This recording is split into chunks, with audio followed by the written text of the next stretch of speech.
Hello and welcome to Live with me, Charlotta and Trisha. I'm from Trisha. the Pattern Cutting Hi. School and Trisha is from Creative Costume Academy. And we go live once a month, my channel, then Trisha's channel, and we talk about pattern cutting related stuff, which we think you find helpful, but we also have a lot of fun along the way. It's never a lecture. It's always Absolutely. lots of fun. And our topic today is sleeves, how to draft them, what are they, why don't they fit, how to fit them, how to stitch them, whatever you would like to know. So we're going to start with our top tips, or sort of go through the journey of sleeves, and then of course we take about half an hour to answer all your questions. And before we get started, I would love a thumbs up from all of you, because it will really help us. And if you haven't subscribed to my channel, if you're from Trisha's side, then please do. So in 2 months, we're going to be back on here. So do please subscribe, so we don't miss it next time. And before we get started, Trisha, would you like to introduce yourself to people who haven't met you? Sure. Hello, everyone. My name is Trisha. I'm your pattern nerd friend, owner of Creative Costume Academy. I come from a background making costumes for big theatrical productions. That's been my career for over 20 years. And I am obsessed with patterns and pattern making. And that's why Charlotta and I just get along so well, because she loves it as well. And vintage flavor, and we both agree that pattern making is just fun and it's powerful, and we like to have fun with it. So we're here to share our tips, but also just like, let's nerd out and have fun. Yes, always. Yeah, I think you don't want to be like, there's lots of serious stuff in the world. This is like Yeah. celebrating our love for pattern cutting. So yes, hello to everybody. I can see lots of people in the Yeah. chat. Hello. If you haven't joined us, do come and say hello. Thank you for the thumbs up as well.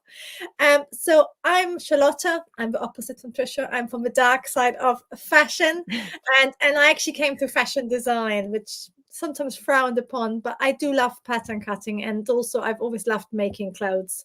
So like Trisha, I teach online.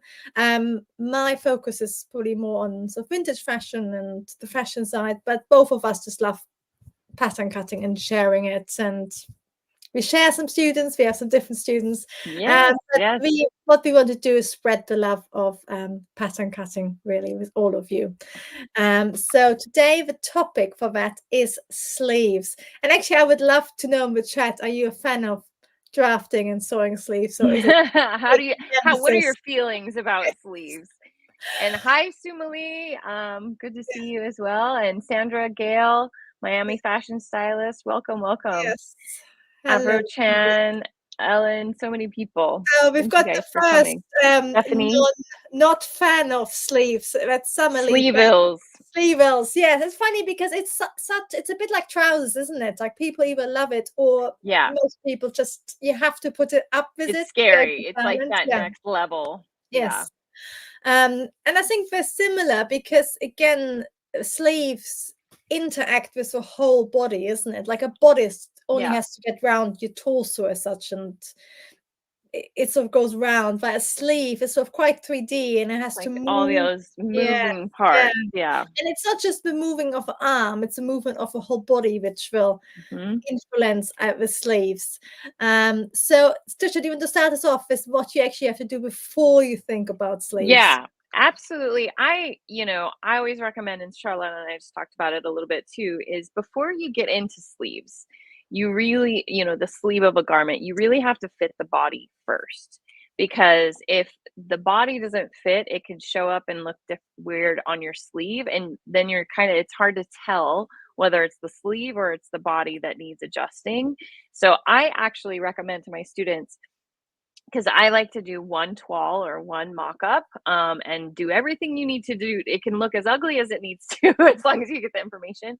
And so oftentimes, if it's quick, or even if something I'm doing, if you're gonna have sleeves, like, and you don't have time to just do the body by itself, then just add one sleeve. So at least you can see the armhole without a sleeve in it, so you can get a clearer picture of what's actually going on. So definitely, but you really have to have your body set, because once you sew that sleeve in there, it's going to change things a bit.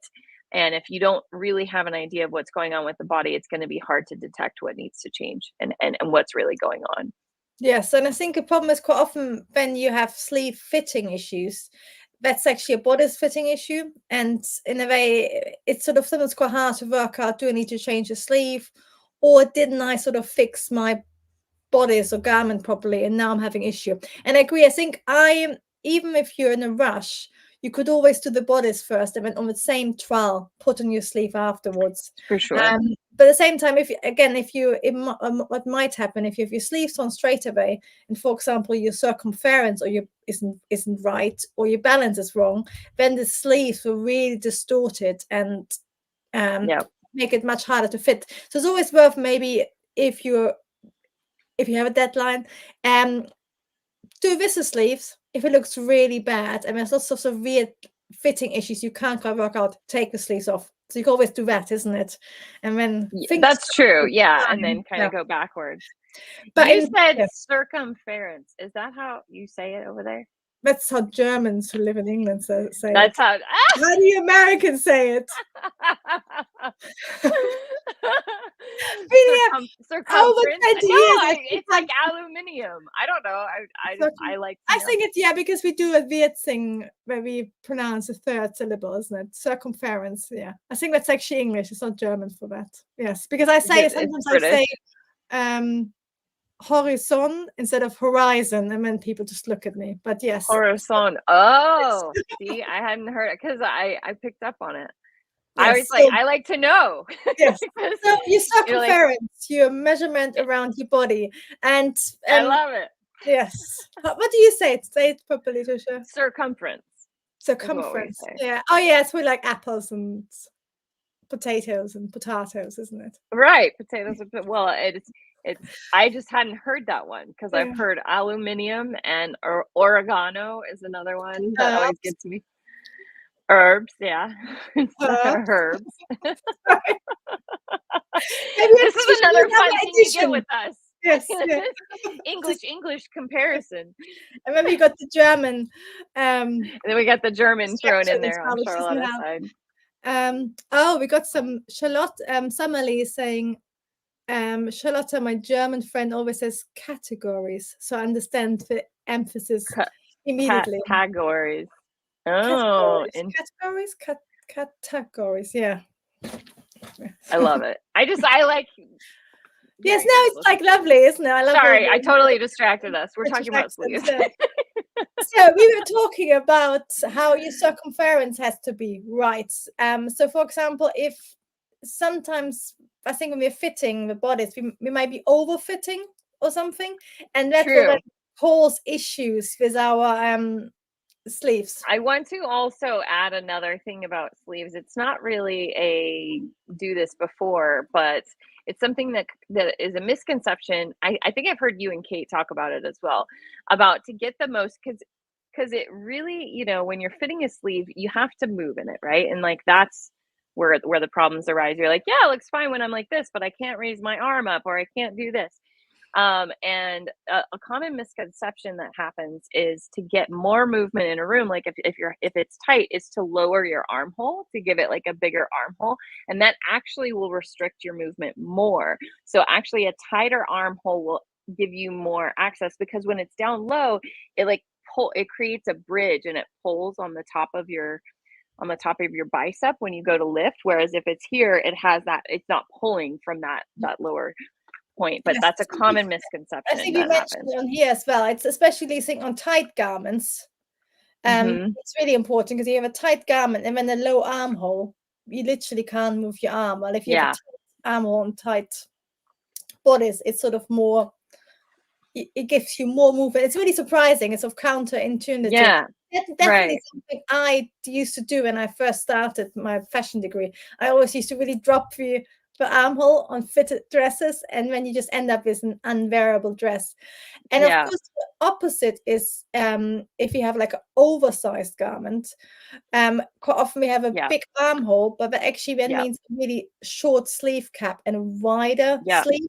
And actually, I can show you some examples. I know we've got some questions, but this is the sleeve for like a standard sleeve. No, that's for a jersey block, so really fitted block. Ah, okay. Then Really next fitted, one, yeah. the basic block. Okay. Also get the front and back the right. Yes, you can see the jersey and the basic block is big already, but the sleeve height is quite similar. Yeah, it's lower. Extreme. Oh, so this is a woman's shirt, like a classic tailored shirt. So you can see that is wider, but still quite narrow. A little flatter. Oversized shirt is massive. And the best movement. Yeah. And your cap height is lower usually. Yeah, you can see it. It's like It's cool to see it all laid on top of each other. So you can see that's what give you really good movement on a fitted garment, and then the oversized one give you good movement on an oversized garment, and the ones in between are sort of acceptable. And Eileen says that she's found that if you don't put both sleeves in a mock-up, putting only one, it doesn't reveal the true fit. And that is true, Eileen. You do have to, I say that as kind of like a, if you're trying to get information quickly. And the reason I say that is because we do, in my private community, the Pattern Place, we have a quarterly fitting masterclass. And so they have one opportunity to send me pictures and get fitting advice. So, it's not something that we're doing live per se. So if they want advice on the bodice and the sleeve, that's why I'm saying like you could do that. But you're right, because when you do only have one sleeve, sometimes it can shift towards that, and you really have to be mindful. So if you are doing that and you want to try that, and be mindful of your neckline, like you want to know as you move, it'll shift more towards that sleeve. So it is a little tricky. It is easier to have both sleeves in to really get the true I think it's always a sort of mixture between time, because ideally you would do twirl or muslin just off your bodice, then you would add one sleeve just to check it, and then you would do the whole garment with the whole collar as a twirl, wouldn't you, and all the details. And that's what you do commercially, but for yourself it's like a lot of steps, isn't it, for a garment? One, it just depends how quickly that event is that you're trying to make the garment for, right? And how much you need to move, I might say, and how much you dance thing, where you just have to stand there. And then it doesn't help that most retail garments have insanely low armholes, and that is true. Yeah, and I guess because they also can't be that fitted most of the time when you're looking at ready to wear as well, unless it's a knit garment. Yeah, but I think that's why nowadays you have so much even like shearing or elasticated pieces. It's really noticeable or even stretch woven things. Because you used to get more fitted garments even 10 years ago, but now it's very much it's true. Really badly fitted. So it's really true. And the next thing, so once you've got a bodice which fits, the next thing is to do the sleeve. And we already talked a little bit about cap heights and about different sleeves. I think, Trisha, you got a really good image about cap heights as well we wanted to share. Yeah, we talked about cap heights, and I pulled this out because we have a great question, kind of a two-part question. But if you're looking at, let's talk about knits. This is actually a knit book, and just for anyone interested, it's a little techy, but I really like it. It's I'm going to zoom out a little bit so you can see the whole thing. Yeah, pattern. What is it? Pattern design and pattern making for stretch by Keith Richardson. So I really love this book for this explanation, and he tells you how to draft the sleeve off of your knit bodice once you have it. But if you look, t-shirts, this would be a regular sleeve. And if you've ever noticed when you've taken a t-shirt and like laying it flat on your bed or on a table and you got ready, most of the time they look like this, where the sleeves are standing away. That means that has a really low cap height. Like the cap height between the top of the sleeve and where the bicep is. Maybe you can show on the pattern what I'm talking about.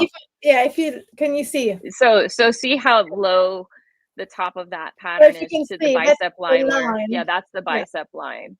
So that would be more like this kind of a t-shirt, and see how the sleeve stands straight away. Whereas a traditional set-in sleeve, more so with a higher cap height, would sit more down as you have your arms down.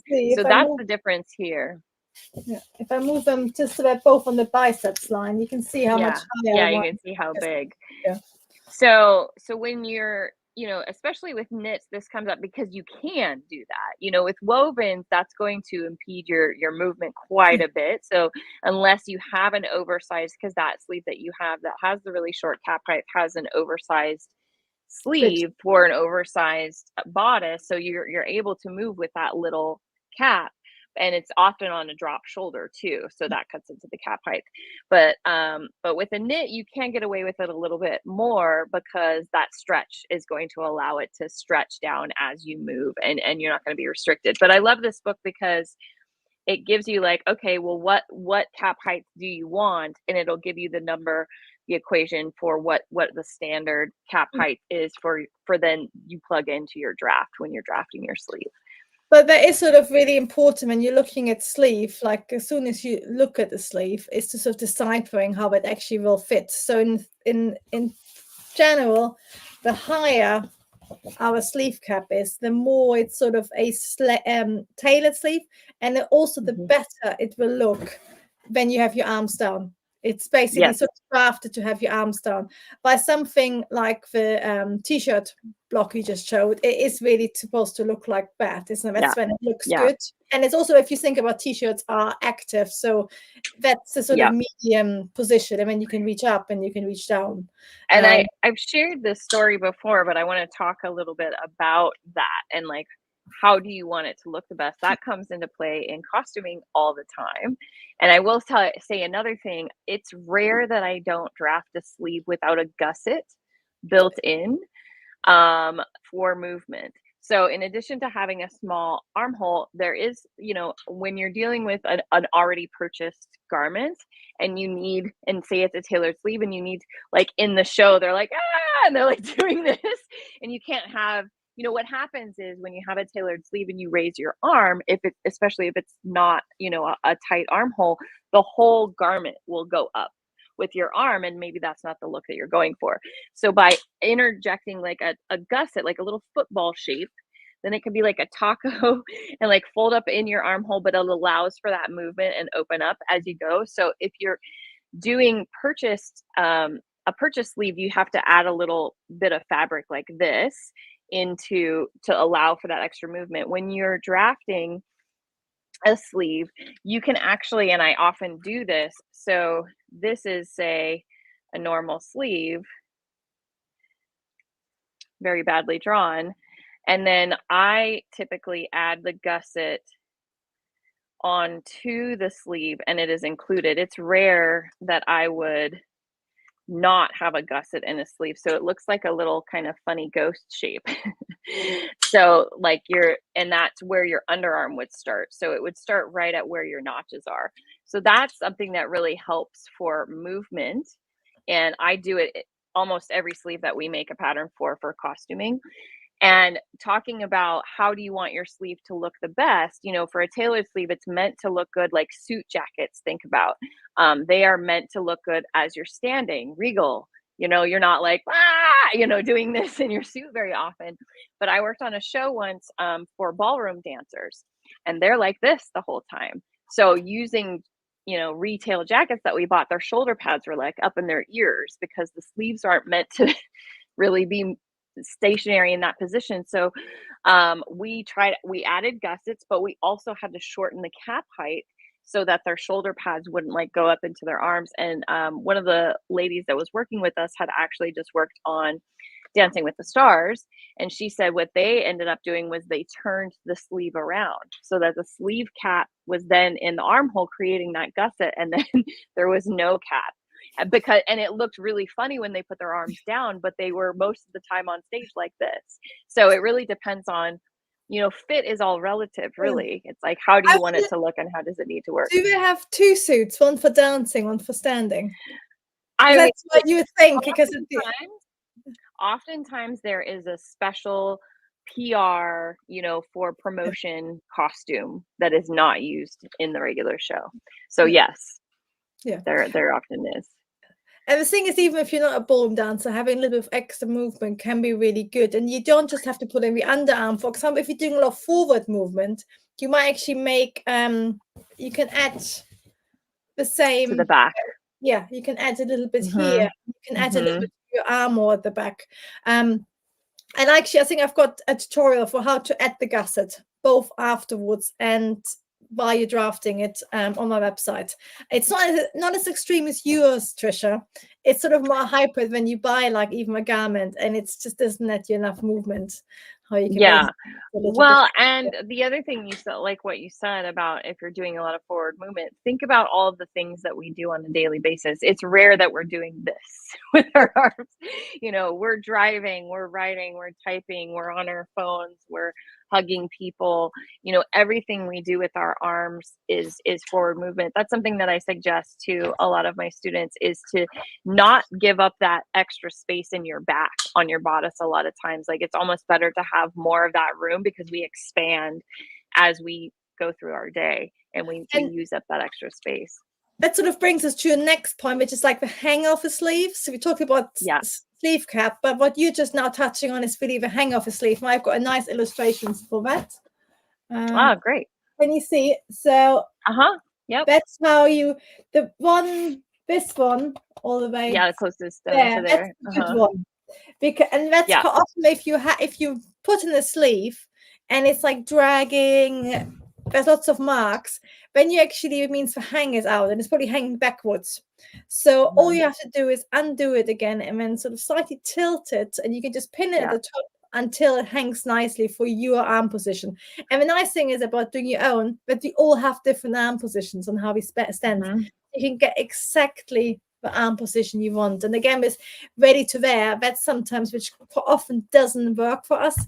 And you can, if it's a little bit out on something you bought, you can normally see the drag marks coming down. You can actually unpick even a ready-made garment and rehang it and reposition. And it's just like the kind of the different armhole and the misconception. Like, you would think, like, think about if you've ever put a jacket or something with sleeves onto the dress form, you would think that your sleeve hangs down straight, but in actuality, it curves slightly forward. And that if it's a usually more correct. Or tailored sleeve, it's that it actually goes like this. Really beautiful. And that's also when you sort of think about, again, bringing that forward movement. Because somebody with hiker said, I always wonder when is it good to make a raglan sleeve. And if I remember correctly, a raglan sleeve originally comes from one of the British wars, one of the uniforms, 18th century. And because really, I didn't know that. Yes, somebody, I'm getting this right. But it's because the way it's drafted normally is that because we have that sort of basically the channel going across here and then becomes a sleeve, and that way you can make the back really broad. So again, it allows you more movement, and that's where it normally comes from, the raglan sleeve. Now, of course, we like a raglan sleeve in, you know, knitwear, sportswear, sporty, But if you look at historical raglans, they are quite oversized at the back, and a lot of men's tailored jackets, like a really nice coat, quite often has a satin sleeve at the front, and then it has a raglan construction. Interesting. Yeah, my husband has one of those, and you know, you think, oh, that's really, I didn't know about. And somebody said, Eileen said, advice for a sleeve for a very muscular male dancer arm. You're struggling with the cap height and gusset, plus he has a muscular back.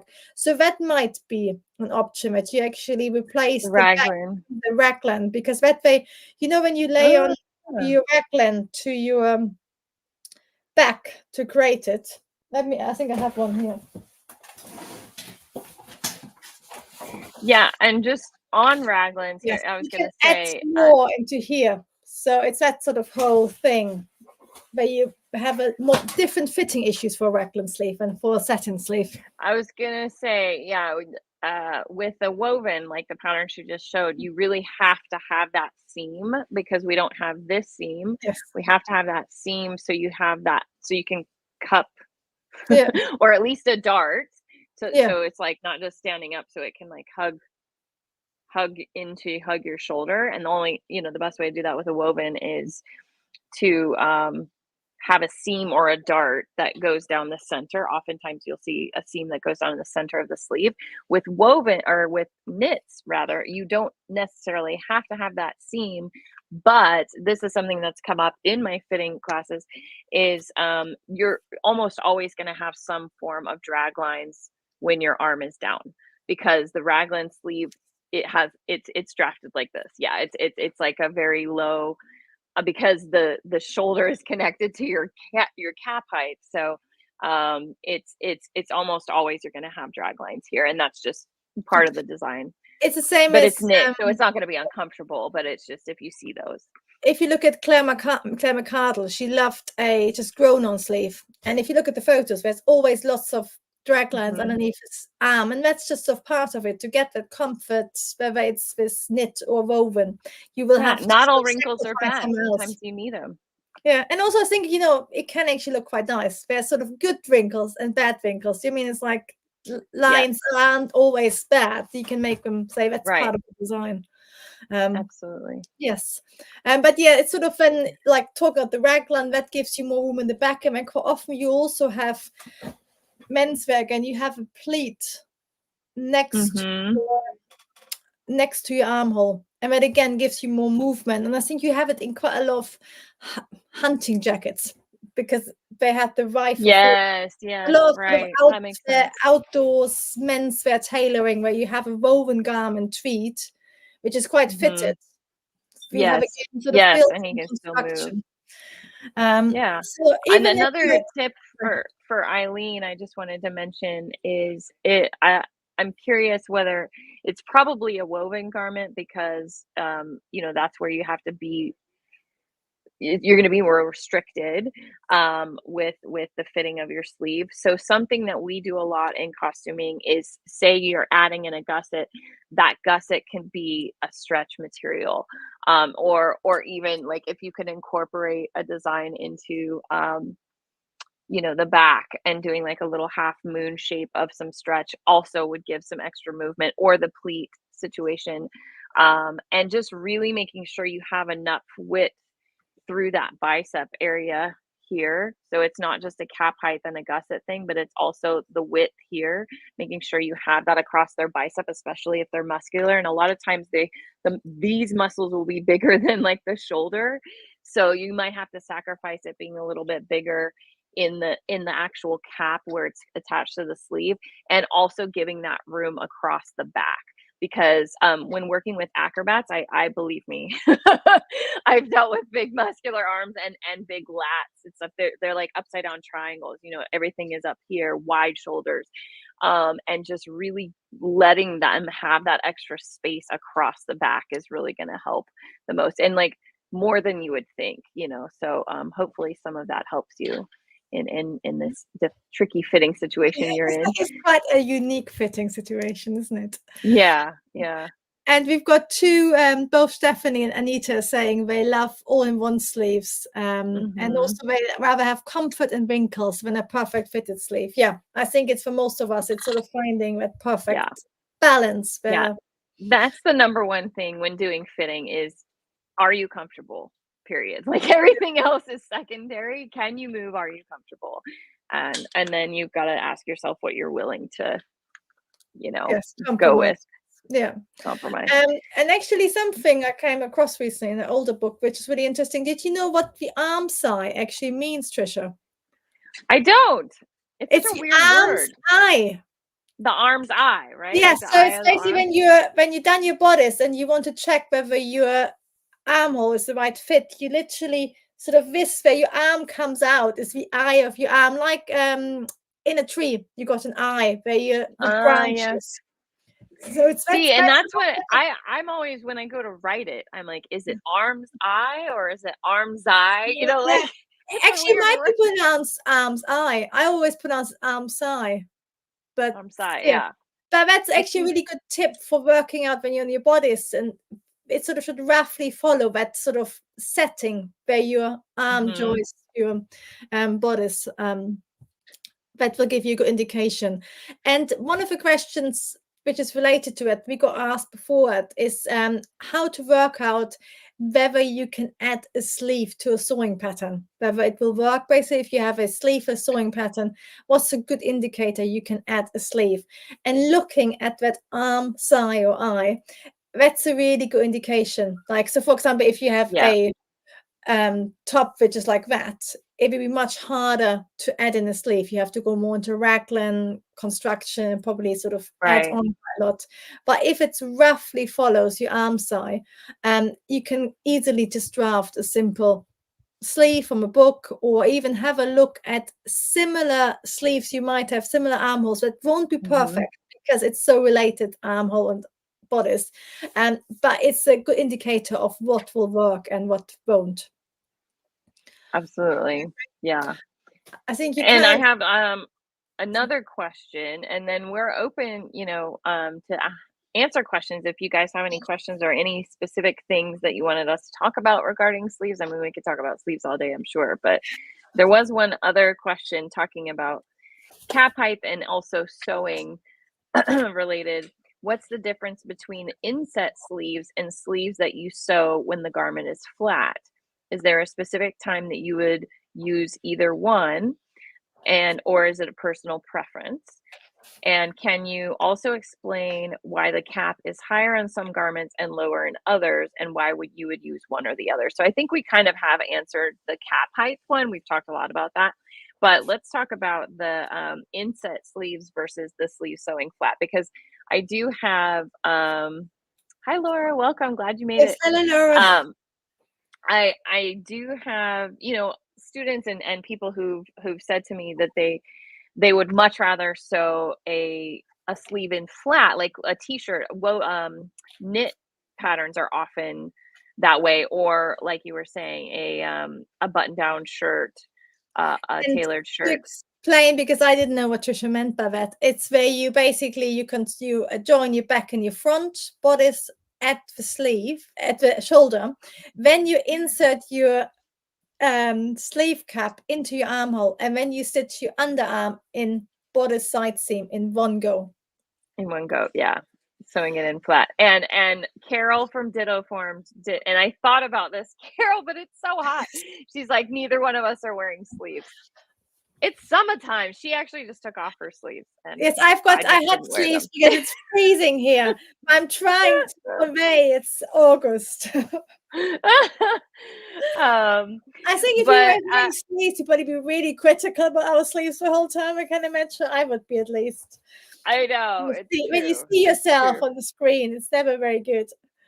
I have a good excuse. Most of my clothes are in boxes right now, so I was lucky to just find something to wear that looked halfway decent to be on camera today.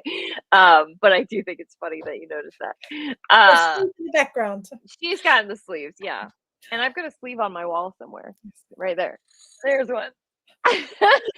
But to answer the question, so typically, whether you sew a garment, whether you sew a sleeve in flat, where you, like Charlotta just mentioned, do you sew the front and back at the shoulder, you sew the sleeve in, and then you do the underarm into the side seam, or whether you sew the bodice completely, side seams and shoulder, sew your sleeve, underarm together, and then inset it as one piece.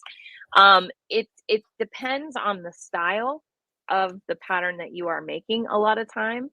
And I mean, I'd love to hear what you say, Charlotta, but most of like a basic sleeve block or a tailored sleeve block has ease built into the shoulder, into the top of the cap. So there's a little bit of extra room that needs to be accounted for, gathered, which is hard to do when you're doing it flat. I don't know that I've ever sewn a sleeve with ease in it in the flat method. And it will fit a little bit differently, because if you have that continuous seam, it's going to fit a little bit differently under the arm than if you were to inset it.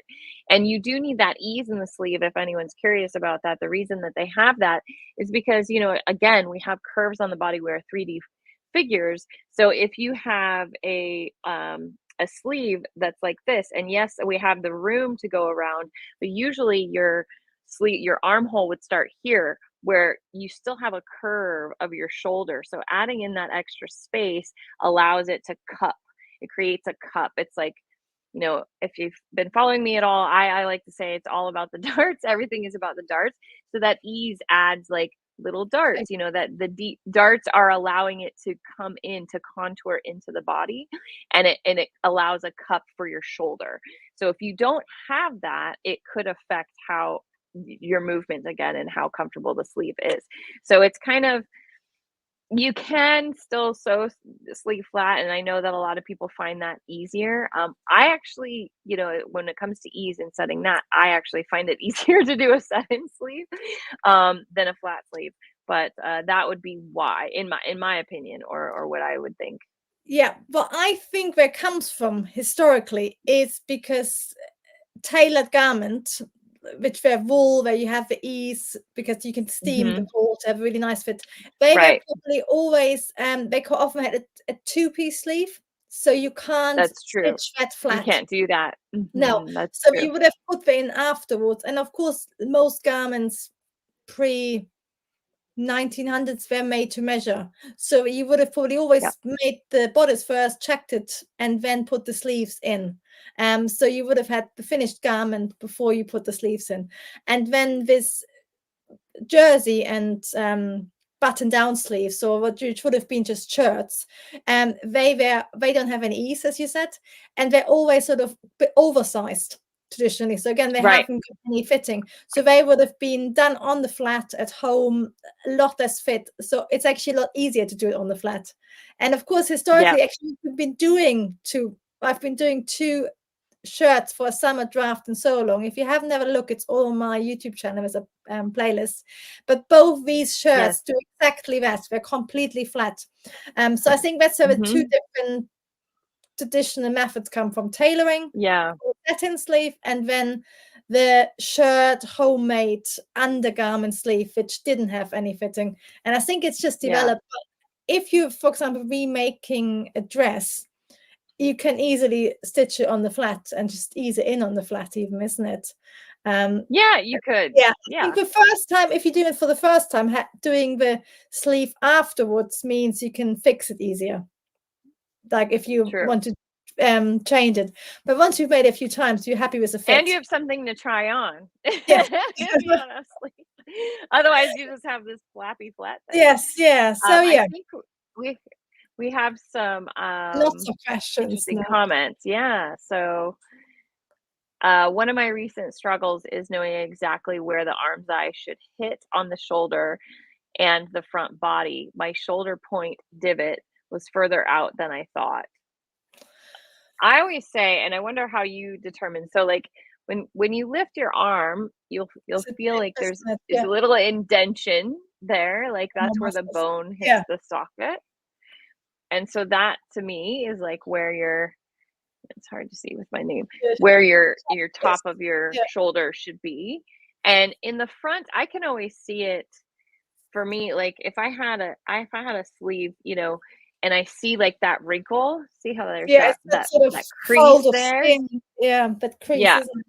So, and then I would take it, and so hard to do it backwards. You take it and kind of like go in that crease, that wrinkle that happens is exactly where I want that armhole to go, because it's telling me that's where a seam needs to be. It's how I determine it. And I think it can be really different depending on your bust, your body ratio, your broadness, you know, like how you're standing. That might look really different to the commercial pattern. So it's sometimes quite hard because you always think it has to be that curve. But for most of it isn't that curve. So yeah, it's sort of actually thinking about your body rather than what a pattern should look like to find out. Yes, and absolutely. For example, you have broader shoulders, but it will be a different shape when it looks on the diagram or something.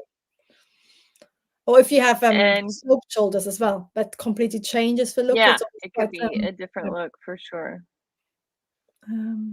So okay. if your pattern looks different after you fit it and made adjustment, it doesn't necessarily mean it's wrong. It's supposed to look different because we all we are all different. Yeah. And that does get tricky, because I have seen that where, you know, but this doesn't look like, you know, all the things that I see. Well, but your body doesn't look like that, you know, stick figure that isn't a real person, that drawing in that book, you know, that kind of thing. Yeah, even so like it's diagrams, okay. You know, they're sort of quite an average where they measured Mhm. 1,000 women and then they chosen the average. Right. So Right. it's just an in And starting Christine point. saying that I have bought patterns with cap sleeves extension of the bodice. I want to add 3/4 sleeves. I am very new to pattern adjusting and cutting. I know I need to make the bodice first. What then? I bought a pattern with cap sleeves. I think I know what she means. It's got a Extension of the bodice. grown on I was capsule. gonna say, is it a grown on sleeve? This is what it sounds Yeah, like, it right? sounds like, and I just cloned a dress like that, which won't fit me because it's for a 12-year-old. But can you see this dress has like So a when you extension? if we're understanding you right, Christine, a lot of times when you have that little like cap sleeve, it's actually a drop Yeah, shoulder is another way of saying it, where they've just extended that shoulder line and it just comes out and then comes back into the armhole. So it's not actually a sleeve. no, Probably in it has that, like gathers there as well to make it fit. yeah.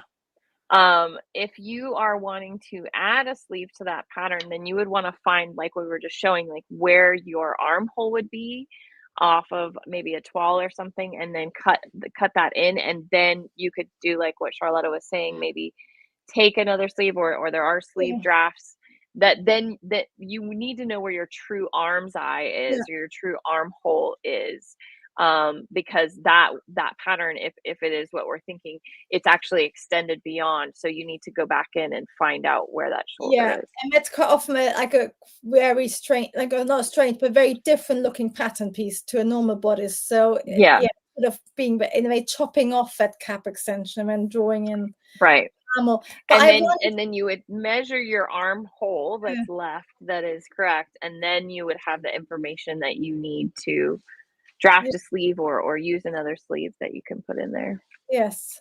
Yeah. So yeah, definitely sort of in a way you have to do proper pattern cutting as such to change it. Right. Um, okay, and Genia is saying, hi Charlotte and Trisha, can you discuss again where you should make the increase for when you have heavy upper arms? I think you were talking about that, Trisha, for the dancers. Yeah, like for the muscular. So there's a couple of different ways to increase along the bicep area. Let me see if I have Gina's book, because she is one of my favorite ways of adjusting the bicep area.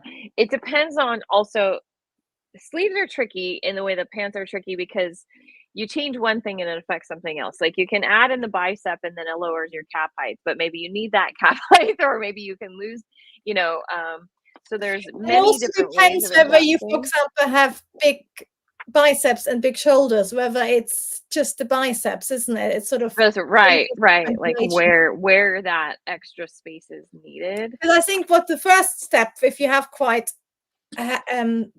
muscular upper arms, is to actually ensure your bodice has enough width as well. Because if your bodice is tight across the area, that's really going to drag it.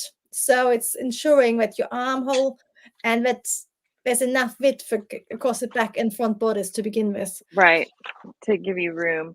So to go across, this is one of Gina's thing, and this, it just kind of, you can quarter your sleeve and then divide it up and add a little bit. But if you do this, it's also going to change your cap measurement. So you have to know whether you can afford to do that or not. But there's another one that I really like, this one, for increasing in the bicep, because this doesn't change the cap measurement. So if your armhole is fitting good already and you don't need to change that, you don't want to mess with that, then you can do this adjustment where you split it, and so you're opening it up in that bicep area. What it does do is it does slightly lower the cap height a little bit, but not as much as you're adding here. So this is a great adjustment for adding some extra space in between here. I mean, you could redraw your cap height slightly as well afterwards if there was an issue. Yes. Yeah, the other option actually is to change your basic sleeve into a two-piece sleeve, which is surprisingly easy. I've True. got a tutorial on my Yeah. website, there's lots of tutorial on YouTube. But that basically means you got an extra seam here, which is exactly where you can then just curve it out slightly. Yeah, curve it out. That's true. And That's add with extra room for your biceps. If you think again, like traditional tailored jackets, men in general have more muscly arms than us. And that again is all to sort of work for more muscular arm shapes if needed. Yeah.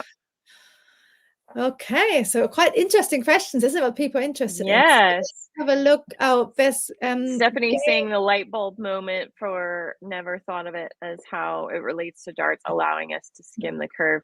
It's all about the darts, my friend, Stephanie. And Stephanie, you could even, if you wanted to, wear some really beautiful vintage sleeves, which instead of ease have little darts. And that's when you see that you think, yeah, that's exactly that. Especially if if you think you have a really tight garment and you want to have a beautifully shaped shoulder, you need to either steam that wool to mold, or you add little darts or pleats. Or and the ease, for those of you who've struggled with getting an inset sleeve to lay nicely, to not get those tucks and puckers, it is going to be a million times easier to steam out those wrinkles. And I actually have a YouTube video that it's one of my more popular ones about how to sew an inset sleeve, and actually molding the sleeve first and steaming, because that was a wool. So anything wool, cotton, silk, any natural fibers, when you add steam, it will shrink that area. So you do gather it, like you've done in probably other explanations, but when you're using a natural fiber, you can steam it out so there isn't wrinkles anymore. It is just smaller and shrinks down in, but gives that cup. And wool is the best for that. So if you struggle with that, wool is make a wool garment.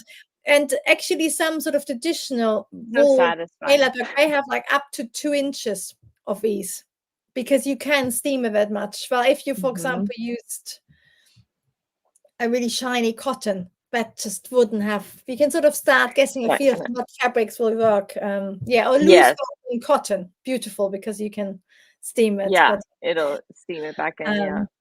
And of course, leather, or I'm sure you've done some plastic garments, Trisha. You can't have any ease at all, because you can't steam it. Yeah, I made a raincoat last year, and I was like, gotta pattern this with no sleeve or with no ease.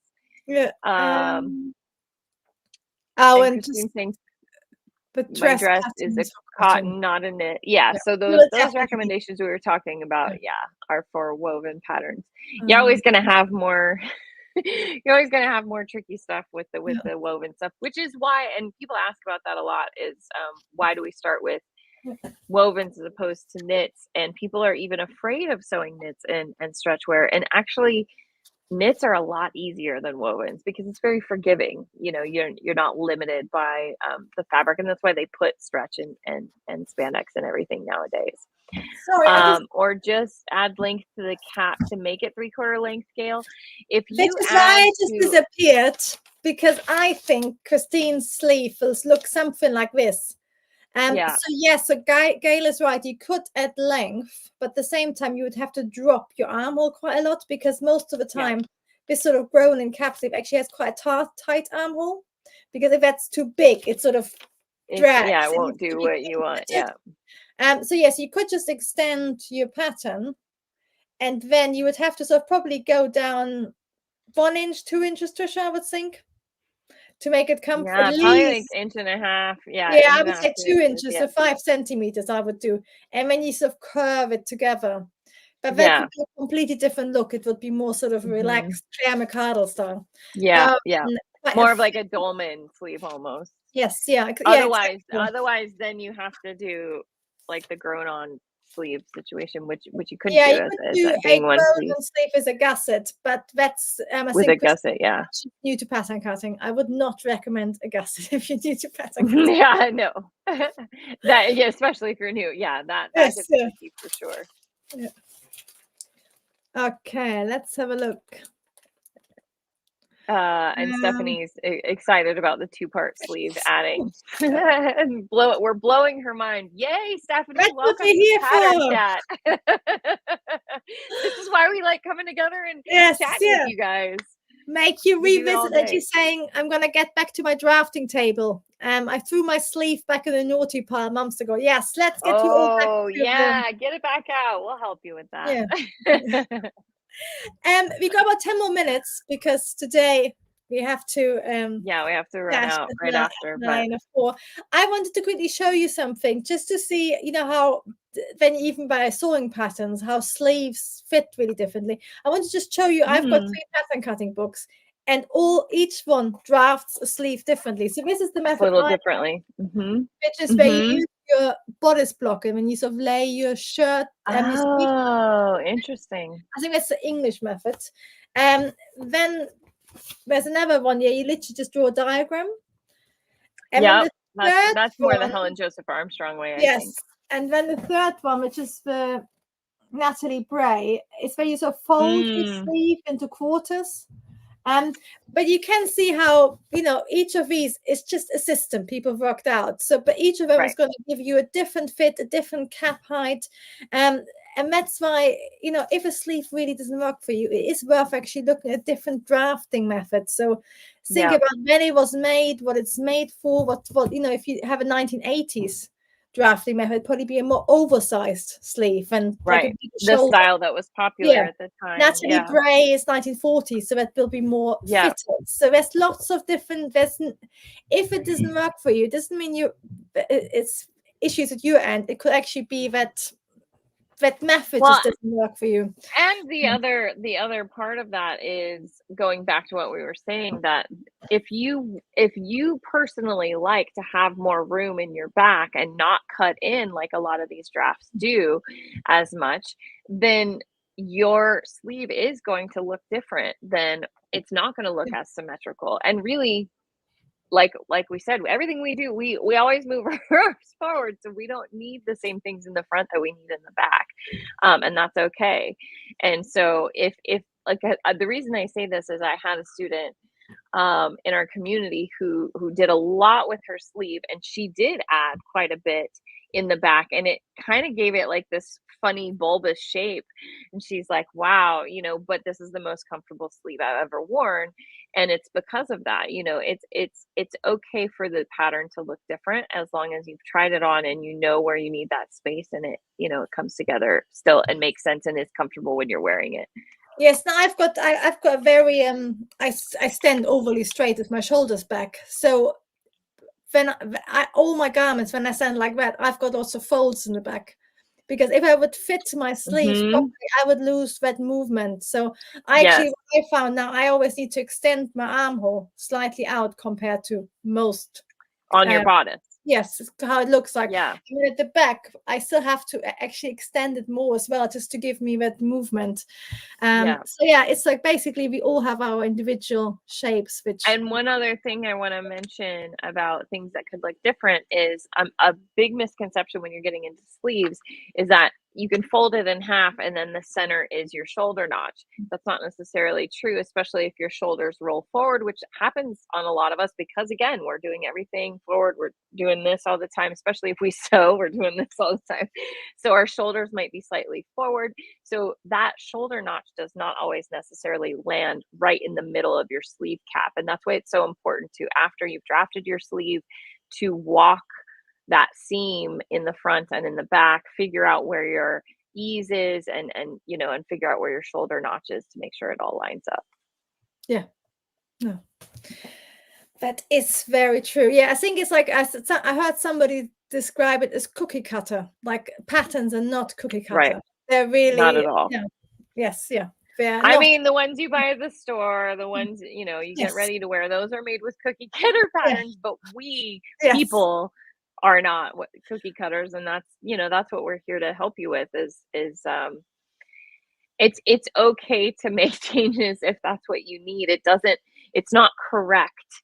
And it has to look a certain way to be correct. Correct is that it fits and feels good on your body and you feel good wearing it. So whatever shape that needs to be. And for me, the way I like to see it is I get close with the draft. I get close with a sleeve pattern that I've purchased, and then that information that I really want to find out is what I do in the fitting. So if I need to add some, I do this when I'm fitting my sleeves and I feel it tight, I'll get in and sew, like, baste a piece of fabric in there and go, does that feel better? Like, is that how it feels? Is that what I want to do?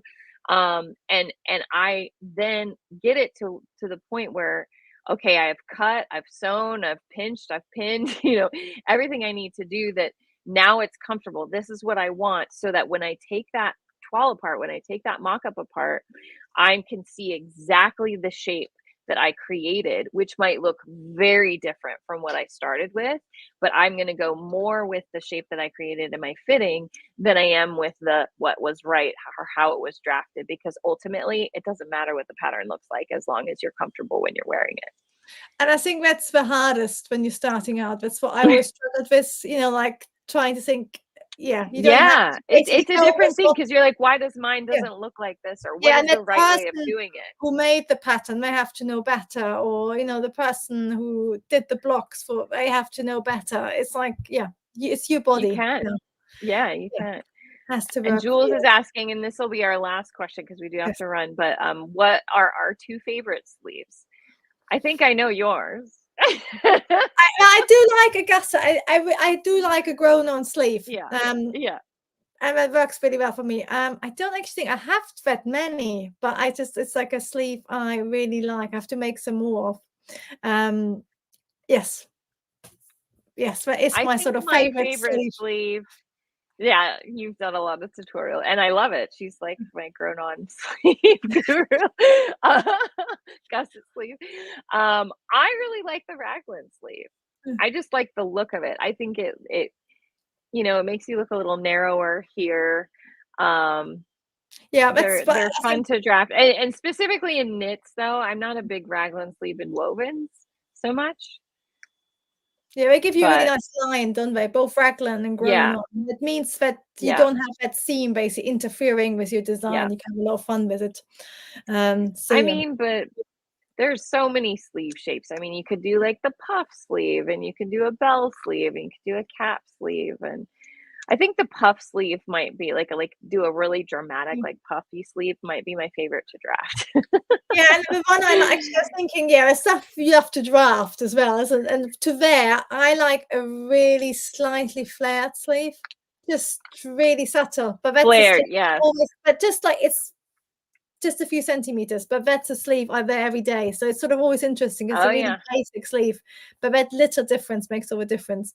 And we've got and some fans of the bishop Tumuli sleeve. Yeah, says the bishop is great bishop, as well. yeah, yeah, I love And the I bishop think as there's well. summer sleeves or coat sleeves, like sleeves you wear on top, and then sleeves you wear underneath garments as well, isn't it? It's sort of all Mhm.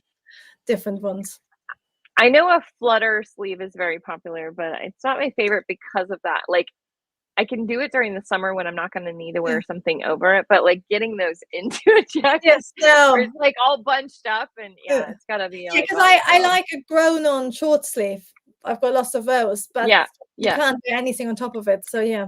So It's you need like lots uncomfortable. of different sleeves for different seasons and Yeah, functions. yes, Yeah. for sure. That And was I a fun actually, question, and though. now Thanks, also Jules. I really love the oversized, like you're talking about the sort of, like Yeah. work there. I like a You sleeve. know, I used to hate the dolman sleeve, but they've kinda grown on me a little bit late, like, as I've gotten older, but I'm like, "This is the stupidest thing ever." It's not really a sleeve, but, I think also in a lot of the pattern cutting books, we have that 1980s Batwing sleeve. Is yes, that they yes, and made? And that's I what always it was is. like, I'm like, yeah.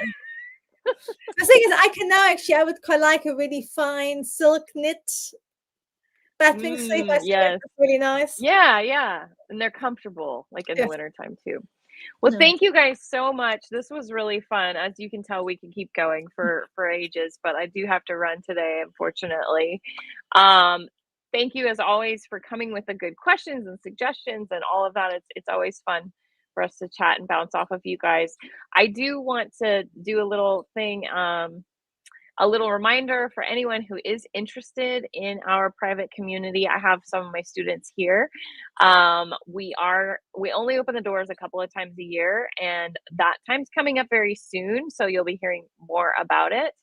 But we do have a private pre-sale happening next week where you get extra discounts and possible cash bonuses. So if anyone is interested in that, you can join our wait list, and the wait list will close right before the sale goes out. So if you're interested in joining us, now is the best time, just to say that. But but it's always a fun time, and we'll do a big my Fatabulous Fit boot camp and all of that coming up next month. But I just wanted to mention that because that's happening right now. Yeah, and if you've been you sort of followed Trisha for a while, you don't need to do boot camp again. You know it's worth joining. Isn't that? I always think like, yeah, it's just fun. Yeah, get there. Fitting party. Yes, you can still join, but yeah, make the most of it. And next month we will be having our live over on my channel. So we go back and forth usually as much as we can, and it'll be on the 26th of September, and I believe we're going to talk about trousers. So that'll be over on my channel. So if you're not following either one of us, if you're not subscribed, please subscribe because it helps us out. And then if you're afraid you'll never miss it. And now you love sleeves, you definitely have to join us for trousers. Yes, for sure, because it's another one of those like parts, right? Anyway, thank you so much, everybody, for joining us live. It's always lovely to chat to you, and I look forward to chatting to you on Trisha's channel next month. Enjoy the rest of your Thursday. Bye, everybody. Thanks so much. Bye, guys.